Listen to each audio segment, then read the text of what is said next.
వివేకానంద రెడ్డి గారి హత్య కేసు విచారణ ముగిసిపోయిందని సిబిఐ ప్రకటించింది. ట్రయల్ స్టార్ట్ చేయమని చెప్పి సుప్రీంకోర్టు చెప్పింది. బట్ ఇక్కడ రాజకీయంగా మాత్రం ఈ అంశాన్ని సజీవంగా ఉంచే ప్రయత్నాలు అటు సునీత గారు ఇటు షర్మిల గారు చేస్తూ ఉంటే, అరే ఇన్ని రోజులు చాలా రోజుల పాటు వాళ్ళ ప్రశ్నలకు వాళ్ళ విమర్శలకు సమాధానం చెప్పకుండా మౌనంగానే ఉండి మనం చాలా నష్టపోయామని భావించారేమో. వైఎస్ అవినాష్ రెడ్డి గారు కూడా ఇమ్మీడియట్గా సునీత గారు ప్రెస్ మీట్ పెట్టగానే ఎంపీ గారు కూడా, కడప ఎంపీ గారు కూడా ప్రెస్ మీట్ పెట్టి చాలా విషయాలు మాట్లాడారు. తర్వాత మళ్ళీ షర్మిల గారు వచ్చి ఈ అంశం మీద మీడియా సమావేశం నిర్వహించి మళ్ళీ నిజం చెప్పాలి అంటే కొన్ని అసంబద్ధమైన వ్యాఖ్యలే చేశారు. ఈ క్రమంలో రాజమల్లు శివప్రసాద్ రెడ్డి గారు, ప్రొద్దుటూరు మాజీ ఎమ్మెల్యే, వైఎస్ఆర్ కాంగ్రెస్ పార్టీ అధికార ప్రతినిధి, నిజం చెప్పాలి అంటే చాలా లాజికల్గా మాట్లాడుతూ ఉన్నారు. చాలా విషయాలను ఆయన ఈ ఎపిసోడ్లో జనం ముందుకు తీసుకొచ్చే ప్రయత్నం. నిన్న మీడియాతో మాట్లాడినప్పుడైనా, ఈరోజు ఒక ఛానల్ లైవ్లో మాట్లాడినప్పుడైనా ఉదయం ఆయన చాలా ప్రశ్నలు లేవనెత్తుతూ ఉన్నారు. ఆయన ప్రశ్నల్లో కొన్ని కీలకమైన విషయాలు కనుక చూస్తే, సునీత కుటుంబం వివేకానంద రెడ్డికి చెక్ పవర్ తీసేసి ఖర్చులకు డబ్బులు కూడా లేని పరిస్థితి తీసుకురావడం నిజమా కాదా? మనం ఈ విషయంలో నిన్న షర్మిల గారి ప్రెస్ మీట్లో ఒక పాయింట్ను కూడా గుర్తుకు తెచ్చుకోవాలి. వివేకానంద రెడ్డి గారి పేరు మీద ఏమీ లేవు, అన్నీ సునీత పేరు మీదకే ట్రాన్స్ఫర్ అయ్యాయి అని షర్మిల గారు కూడా చెప్పారు. నెక్స్ట్ ఈయన లేవనైతే ఇంకో కీలక ప్రశ్న, సునీత తండ్రిని హత్య చేసింది నేనేనని ఒప్పుకున్న దస్తగిరి దర్జాగా బయట తిరుగుతున్నా కూడా దస్తగిరికి సునీత మద్దతుగా నిలవడం వెనక మర్మం ఏమిటి? అతనిని శిక్షించాలి అని చెప్పి ఎందుకు కోరడం లేదు? చంద్రబాబు నాయుడికి, సునీతకి, దస్తగిరికి ఒకే న్యాయవాది ఎందుకున్నారు? అత్యంత ఖరీదైన న్యాయవాది సిద్ధార్థ్ లోత్రాను దస్తగిరి బెయిల్ రద్దు కాకుండా సునీత ఎందుకు నియమించారు? హత్యకు ముందు రోజు వివేక అటెండర్ పండంటి రాజశేఖర్ను వివేక భార్య సౌభాగ్యమ్మ, సునీత భర్త రాజశేఖర్ సెలవు ఇచ్చి మరీ కాణిపాకం ఎందుకు పంపించారు?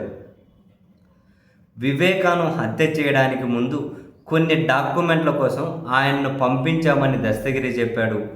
డాక్యుమెంట్లను వెరిఫై చేసుకున్న తర్వాతనే హత్య చేసినట్టు కూడా చెప్పాడు.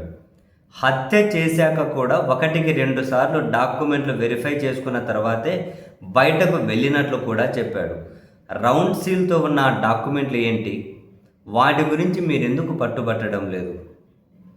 హత్య జరిగిన చోట హత్య జరిగిన చోట ఒక లేఖను సునీత భర్త రాజశేఖర్ ఎందుకు దాచినట్లు, లేఖలో విషయాలు ఎవరికీ చెప్పకుండా లేఖను దాచాల్సిందిగా పిఏ కృష్ణారెడ్డిని ఆదేశించాల్సిన అవసరం ఏంటి? హత్య గురించి తెలియజేసే కీలకమైన వివేక లేఖ గురించి సునీత సిబిఐకి 2 రకాల స్టేట్మెంట్లు ఎందుకు ఇచ్చారు? అసలు సిబిఐ సునీతకు ఆ వెసులుబాటు ఎందుకు ఇచ్చింది? వివేకాను అనేక మందితో అక్రమ సంబంధం ఉందని పేర్లతో సహా దస్తగిరి స్టేట్మెంట్లో ఉంది. ఆ మహిళల భర్తలు, పిల్లలు వివేకపై కక్ష పెంచుకున్నారని ఆ స్టేట్మెంట్లో ఉంది. వారిపై విచారణను ఎందుకు కోరడం లేదు? వివేకాను చంపాల్సిన అవసరం ఎవరికి ఉంది? ఆయన జీవించి ఉంటే 30 నుంచి 40% ఆస్తులను తన రెండో భార్యకి ఇచ్చేవారు. అందుకనే ఇది మొదటి భార్య కుటుంబం చేసిన మర్డర్ ఫర్ గెయిన్ అనే కోణంలో ఎందుకు విచారణ కోరట్లేదు? వివేక రెండో భార్య షమీంకు, వివేకాకు మధ్య నడిచిన చాట్స్ను బయటపెట్టే ధైర్యం సునీతకు ఎందుకు లేదు? షమీం కుమారుడికి DNA టెస్ట్ చేయించడానికి సునీత సిద్ధమేనా?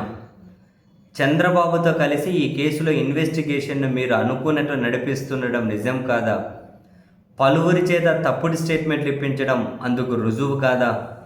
హిమకుంట్లకు చెందిన ఓ వ్యక్తిపై సునీత, ఆమె భర్త రాజశేఖర్ చెప్పినట్లు చెప్పాల్సిందిగా ఒత్తిడి చేయడం నిజం కాదా? ఏదో ఒక అంశాన్ని తీసుకొచ్చి కోర్టుకు వెళ్ళడం, విచారణను అడ్డుకోవడం గడచిన 2-3 ఏళ్లుగా సునీతకు ఇదే పని కాదా? ఎవరి ప్రయోజనం కోసం విచారణ పూర్తి కాకుండా అడ్డుకుంటున్నారు? అని చెప్పి శివప్రసాద్ రెడ్డి గారు చాలా కీలక అంశాలను ప్రశ్నలు జనం ముందు ఉంచారు. ఇక్కడ ఇంకొకటి కూడా ఈవెన్ షర్మిల గారు కూడా అన్నారు, గుండెపోటు కథ అల్లింది సునీత కాదు వైఎస్ అవినాష్ రెడ్డి అని. బేసిక్గా వైఎస్ అవినాష్ రెడ్డి గారికి ఫోన్ చేసి చెప్పింది శివప్రకాష్ రెడ్డి, సునీత గారి భర్త గారి తమ్ముడు. అండ్ ఆయనే నాకు గుండెపోటు అని చెప్పారు అని చెప్పి ఆదినారాయణ రెడ్డి గారు, అప్పుడు టీడీపీ నేత ఇప్పుడు బీజేపీ నేత ఆదినారాయణ రెడ్డి గారు కూడా మీడియా ముందే చెప్పారు. అండ్ అవినాష్ రెడ్డి గారు ఇంకో మాట అన్నారు, ఈ హత్య ఈ ఫోటోలను లేఖను రెండు ఫస్టే సునీత గారికి వివేక గారి పిఏ పంపించారు. ఈ విషయాలన్నీ కూడా సునీత గారు దాచిపెట్టారు. దాచిపెట్టి అసలు గుండెపోటు అనే దాన్ని ఫస్ట్ వాళ్ళు బయటకు తీసుకొచ్చిందే వాళ్ళు అని. మరి సూటి ప్రశ్నలే వీళ్ళ వైపు నుంచి. మరి ఆ ఫోటోలు చూస్తే తెలుస్తుంది హత్య అని, లేఖ చూసినా తెలుస్తుంది. ఈ విషయాలన్నీ ఎందుకు దాచిపెట్టారు? గుండెపోటు అని చెప్పి సునీత గారి భర్త గారి వాళ్ళ తమ్ముడు శివప్రకాష్ రెడ్డి గారు ఆయనే చెప్పారని ఆదినారాయణ రెడ్డి గారు కూడా చెప్పారు. మరి ఈ వ్యవహారాన్ని అంతా చూస్తే ఎవరు అది మొదలుపెట్టింది గుండెపోటు అని చెప్పి అనే ప్రశ్నలు ఇటువైపు క్యాంపు నుండి వినిపిస్తూ ఉన్నాయి. బట్ ఒకటైతే ఫ్యాక్టు, కొందరేమో ఆధారాలతోటి మాట్లాడేకి ముందుకు వస్తూ ఉన్నారు, మరికొందరేమో ఏదో ఒక ఫ్రస్ట్రేషన్ తోటి జగన్మోహన్ రెడ్డి గారిని భారతి గారిని వాళ్ళ స్టేట్మెంట్ తీసుకుంటే వాళ్ళని కనుక విచారిస్తే వాళ్ళకి ఎక్కువ డ్యామేజ్ కలిగించవచ్చు అనే ఆ ఫ్రస్ట్రేషన్ అయితే కనిపిస్తూ ఉంది జనరల్గా. ఎక్కడైనా అదిగో వీళ్ళు హత్య చేశారు అని చెప్పి దర్జాగా చెబితే వాళ్ళని శిక్షించమని ఎవరైనా కోరుతారు.